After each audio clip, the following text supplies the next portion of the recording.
All right, we're here with Clay Campbell. Big weekend at Martinsville, as it always is. And I know you guys very much look at this weekend as right there with your two cup weekends, too. So I guess I would start there. I mean, how big of a deal is this to you guys at Martinsville Speedway, the late model stock Valley Star 300? It's huge, and I don't underplay what a significant role that event plays in our overall year here at Martinsville. When we started with late models years ago, and you're aware, we've done it various ways. We've done it as part of double headers, triple headers, the day before the cup race. But this event now, the Valley Star Credit Union 300, it's very significant, not only to us, but to NASCAR, to the teams. It's grown over the years. I think with Valley Star's involvement with us, obviously that has helped. But we've always had had a what's the word I'm looking for? The late models have always meant a lot to us. So and it started out where the late models come to Martinsville, and that was big because they get to run on a cup track. But over the years, it's really taken on a different path, one in which we really like, and it's huge now, but we don't think we've even skimmed the surface yet. We want to continue to grow it. People wonder, well, other places may try having a big event at their track, but they don't reach the 80 some entries that we're at now. Well, part of that is because, if you're a weekly driver and some other track hosts a big race, you're going to think, well, am I going to go to somebody else's track and beat them in their own backyard, which is tough to do, with especially with the competition we have now. Here, everybody's pretty much on the same level, same playing surface. So it's big in that aspect, and that draws a lot of people to want to run this race. But with the money involved, the prestige, I could go on, name one thing right after the other.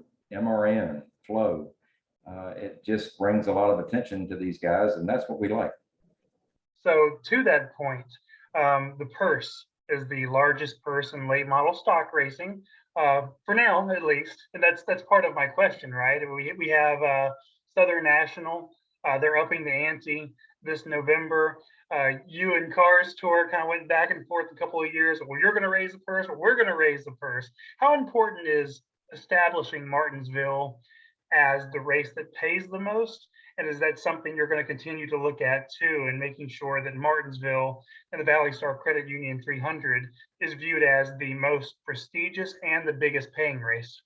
Yeah, I think it's important to us. I would be lying if I said it wasn't, if I didn't want this to be the biggest paying late model race in the country. I think where it maybe gets a little confusing, yeah, it's 32,000 to win, but the entire purse is over $100,000. So, we're paying 1,000 to start it, things like that. Yeah, we're top heavy, obviously, but that's what gets the attention. That's what gets the guys in here. I want to win that $32,000, not to mention the clock. But I think if you look at the total purse, from top to bottom, that's where I want it to be the biggest. And what are we now, $110,000 purse for the entire thing? That's pretty stout.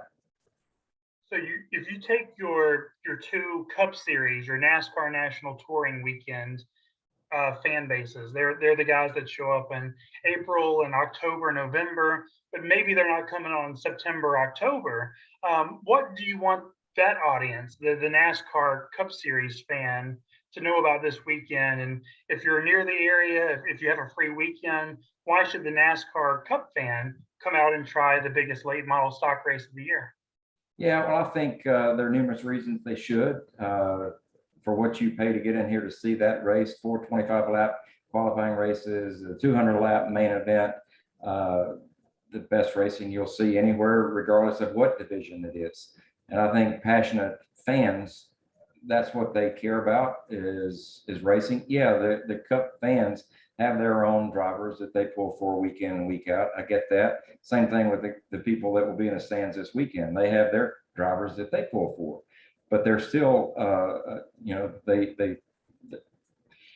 I think you can still go for the same fans for both events. Probably more people you'll see here Saturday night may go to the Cup race, and that's great. But we want to build this up to where our Cup fans, our Xfinity fans, our truck fans, they want to come and see a good show, and that's what they're going to see. Also, they will get to see the stars of tomorrow. Look at the stars that were born here. And I'd say Josh Berry is a prime example of what this event can do for a career. It's a heck of a jump start, because not long after he won this race and he went to the Xfinity, won the Xfinity race here. And that's not the only one. There are others that use this as a springboard. And there's a vast majority of the competitors that you'll see here Saturday, they're quite content doing what they're doing. And what better way to do this, not for fun, but it's a passion for them. They know that probably the next step to truck or Xfinity is out of the question. But what better way to cap off something like that than to win the Valley Star Credit Union 300? It's huge for them.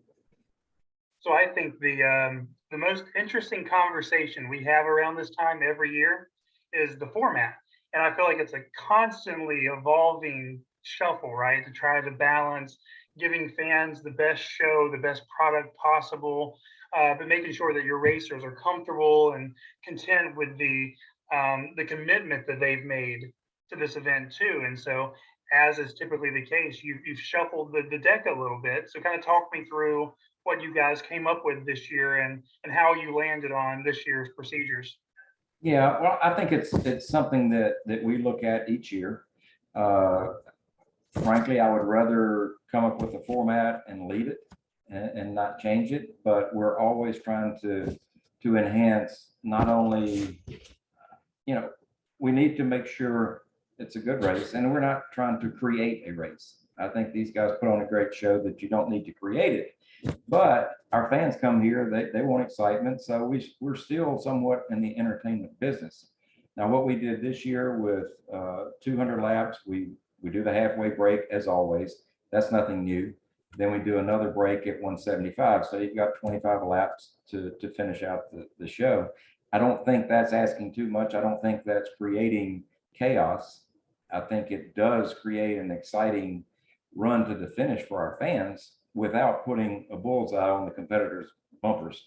We've done the 10-lap deal before, and that was extreme.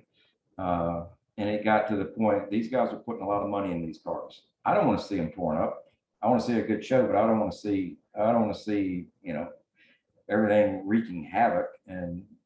But I think I haven't heard anything to the contrary on whether this format is accepted or not. I would say the proof's kind of in the pudding with 82 entries right now. For 82 guys, I don't think it's bothered them. Now, the other part of that, everyone goes in the 25 lap heats on Saturday afternoon. Friday night, we're qualifying for the fastest qualifier. It's not for the pole position, because whoever the fastest qualifier is, if he doesn't win his heat race on Saturday, he's not starting on the pole. So it's for the fastest qualifier. But again, it's $5,000 to whoever does that. So we're not, I don't think it's a drastic change. I think it's just enough change to satisfy both the competition side and the fan side. And that's kind of the tightrope that I walk in pleasing both of them.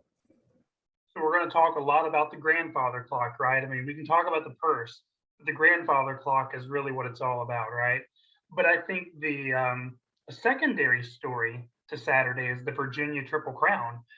A champion will be decided. And I think if you look at the entry list for the South Boston 200, the Hampton Heat, and now your race, this is a big deal. It's a big deal to racers in the Mid-Atlantic, drivers who come from other parts of the country. Derek Thorne has entered some of these races all the way out from California. So the Virginia Triple Crown is a really big deal. And is that something that's a pride point to you guys in Martinsville, that not only are you the biggest race of the year, but you're also going to crown a champion as well? Yeah, I think the Virginia Triple Crown I think it goes, you mentioned the clock, it kind of goes back to the origin of the clock. Nobody ever thought it was going to be as big as it is now. I can say the same thing for the Virginia Triple Crown. We started it as an effort to unify the drivers, get them to run other races. As a, you know, I think you got the three greatest tracks in Virginia with Langley and South Boston, and they've done a well of a job. And then you cap it off here with ours. But everything that we do here for this weekend with the competitors that we bring in, it's the weekly tracks that do that. You know, if it weren't for weekly tracks, we wouldn't have this race. We couldn't. So it's important that we do things to uplift them.